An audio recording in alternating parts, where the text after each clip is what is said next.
CHICKEN. Use the code CHICKEN in the shop.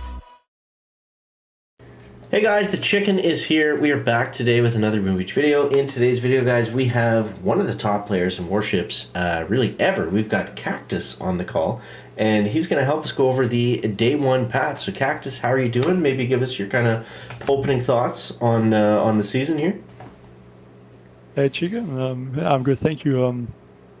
I think in the beginning it's going to be a bit like more rush meta, but I think my first hours are probably it's going to be more of a like defense with 4 engine rooms. Yeah. Interesting. So we're going to get into all that and more in just a minute, but first we're going to kind of break it down here just section by section, guys. So going in from, the very beginning, 2ER to 3ER and a little bit beyond, what do you think we're looking at here, Kaktus? Do you think this is going to be, the typical kind of old school heavy rush meta? Is it worth getting Zukas? Should everybody be taking this penalty node? What are your thoughts? I think the penalty node is obvious. It's a skip, but I think heavy rush is one option for sure. But I think warriors could also be a possibility against some bases maybe. Mm-hmm. Grenadiers probably at the start not very good at the 2 engine rooms.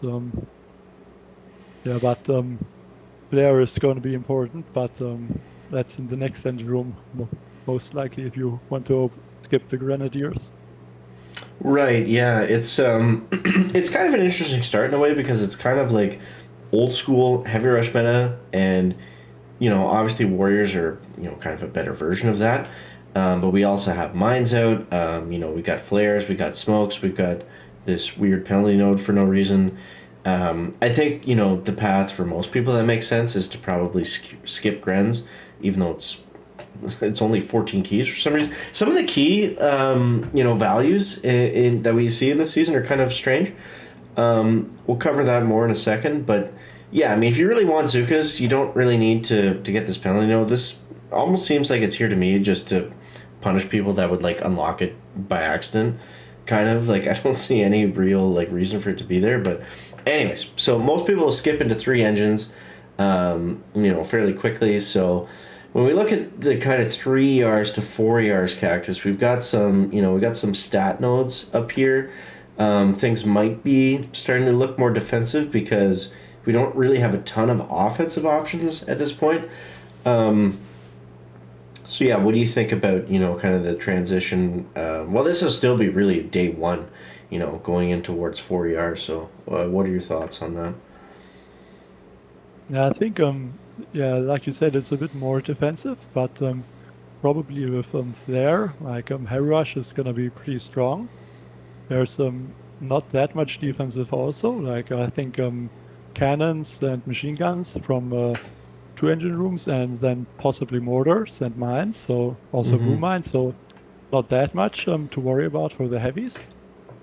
And I mean, with the building damage, it's starting to get a bit more difficult for sure. It's almost like the mines are kind of the strongest defense at this point because we don't usually, like last season, we only had regular mines until like 5 ER or something. So this season we're starting right out of the gates. We got regular mines and boom mines, and then shock mines really aren't even that far off. Yeah, they're right here again. But yeah, it gets interesting after 4 because this kind of gets to the point. Like I feel like the path to 4 ER is pretty standard. Like you can skip a couple good things. Like if you want to get to Seekers quickly, you can skip a bunch of stuff, but everything is kind of good for the most part. But once we get to 4 ER, you're really kind of starting to go on your tech path that you want to pick, and we've got this giant vacuum of building health, which for some reason it's 44 keys, which is actually I think it's the most expensive node in the whole tech tree. So you combine that with 20 keys for tech, so 64 keys for building health is really expensive. So what do you think about the transition from 4 and kind of beyond into where you want to go here? I think 4 engine rooms it's really interesting with the building health and also the heroes like off the path. So if you want to get them, it's very expensive and sets you behind in the tree. But they also start to get again more defense and not that much offense.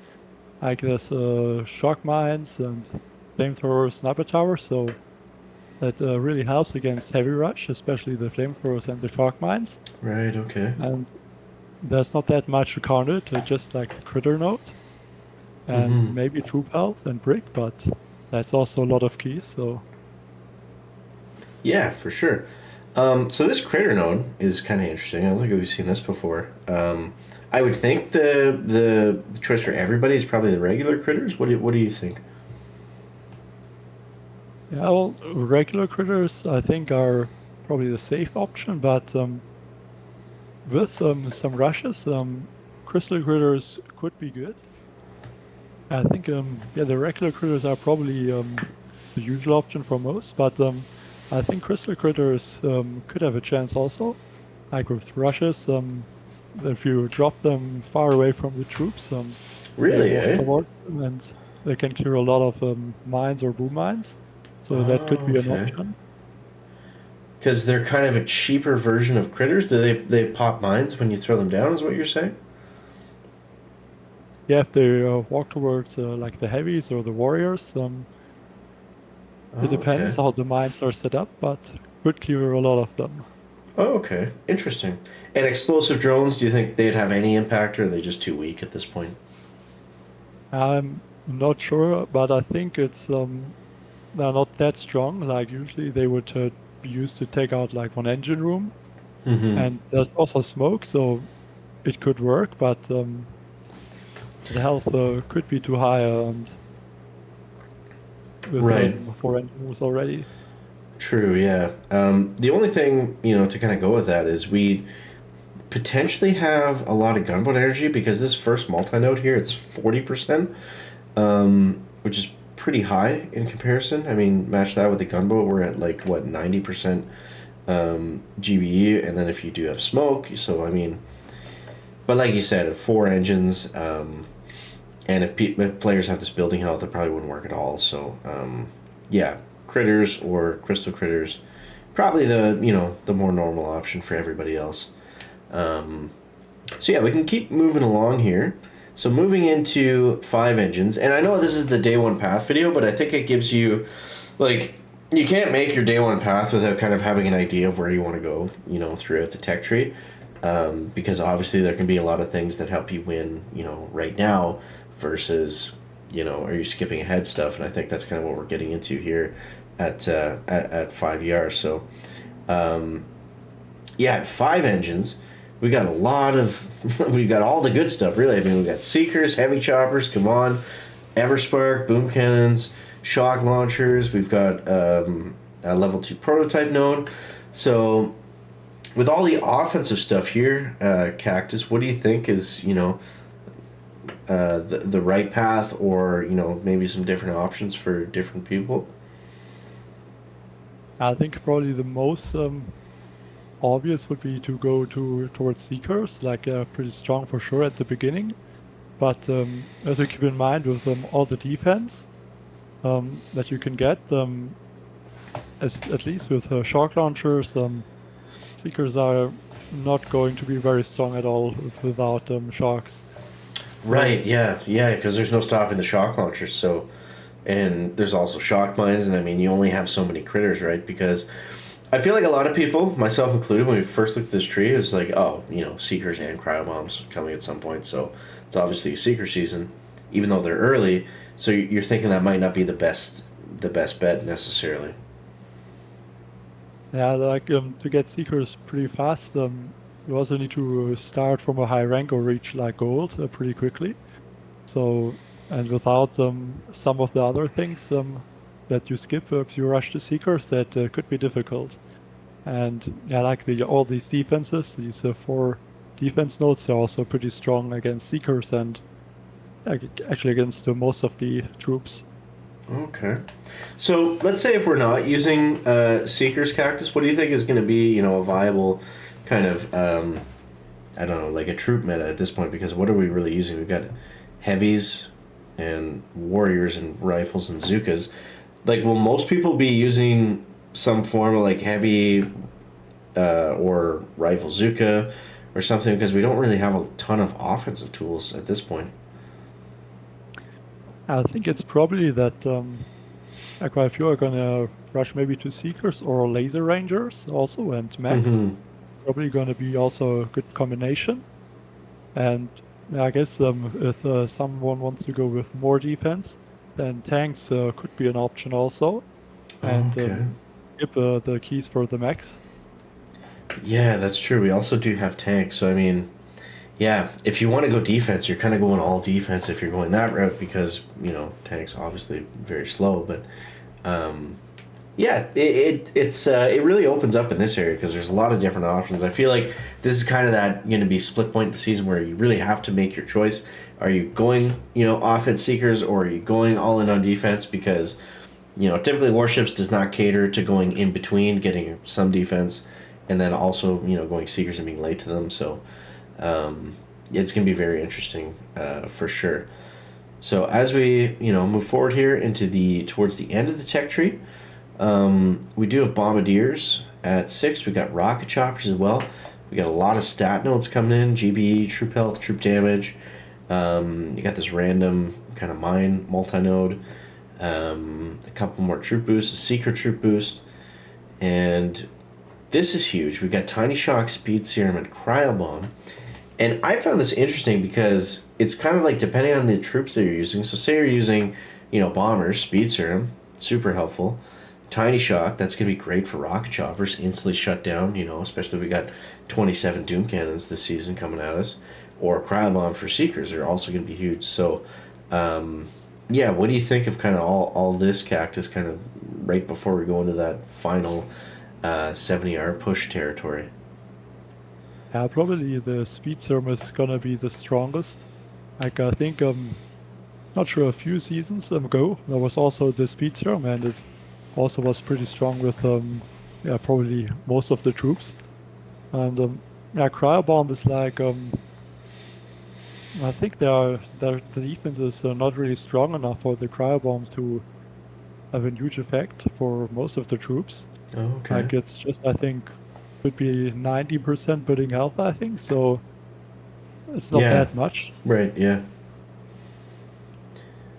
And Yeah. like tiny shock, like you said, I think it's not that great. Probably just for rocket choppers or maybe seekers to shock the doom cannons, but Right. Yeah, but it's a cool node nonetheless. I mean, I love having speed serum. That's always fun. My main complaint with the last few seasons has been like the fun meta has always come at like the very end. When people are parking and kind of sick of warships at that point. But yeah. So I'll just get your thoughts, Kaktus, then we can wrap it up maybe on this crazy multi node here at the end. 2 sky shields, 5 doom cannons, 2 damage amps. We got lasertrons, which I think are generally accepted as too slow to use, really. And then we got the Mega Scorcher, and yeah, so maybe we'll just talk about what are your thoughts on this kind of last 6 nodes here. I think it's also interesting to see the critter launchers at the 7 engine rooms. So Right, that yeah, also super helps, far out of the way. and yeah, lasertrons are probably not that great that far in the tree with yeah, speed serum and bombardiers, so they're probably too slow. And I think the multi node is actually pretty interesting. Like the doom cannons, 5 of them sound pretty strong, but I think sky shields could also have a pretty strong could be pretty strong just because yeah, they can defend the engine rooms, and Right. like the doom cannons against heavy choppers and bombardiers with speed serum, they're just like some boom cannons, so Right. they are not that effective. And it's also the only sky shield in the whole tech tree too, right? So to get 2 of them instead of 0, that's pretty significant. Yeah, and yeah, it just slows down a lot of the attacks, and also it makes it basically impossible to BART out one engine room. That's somewhere in the corner. Right, right. Okay, cool. So what are your like overall? I think the season's going to be interesting because it's kind of like it's kind of like a throwback season with like a few twists to keep it interesting. So I'm pretty excited for it, and I'm going to be streaming obviously on day one. I don't know, Kaktus, what your streaming plans are. I should also say, guys, make sure you check out Kaktus's YouTube channel. I'll link it down below in the video description, and I believe you can also use code Kaktus in the shop too. Yes, just I think a few weeks ago. Okay, so it's still fresh, but you guys can throw it right in there, which is great. You know, we want to support the community and all that. But yeah, so we'll just close up here. So what are your final kind of thoughts on the season here, Kaktus? I think it's a pretty interesting season. Like it's probably a bit different, like different metas. Probably the beginning, more rushing type of metas, and yeah, after the first few days, probably also defense should be pretty strong, and yeah, especially with 6 engine rooms then or 5 engine rooms there, where yeah, also the defense and the offense get pretty strong, like heavy chopper seekers or rocket choppers bombardiers. So yeah. Yeah, so it should be a fun one. I'm definitely looking forward to it, and yeah, I hope you guys are too. So let us know what your thoughts are down below in the comments, and we'll wrap it up there. Thank you guys for watching. Appreciate you, and we'll catch you in the next one, guys. Chicken out. Back, back.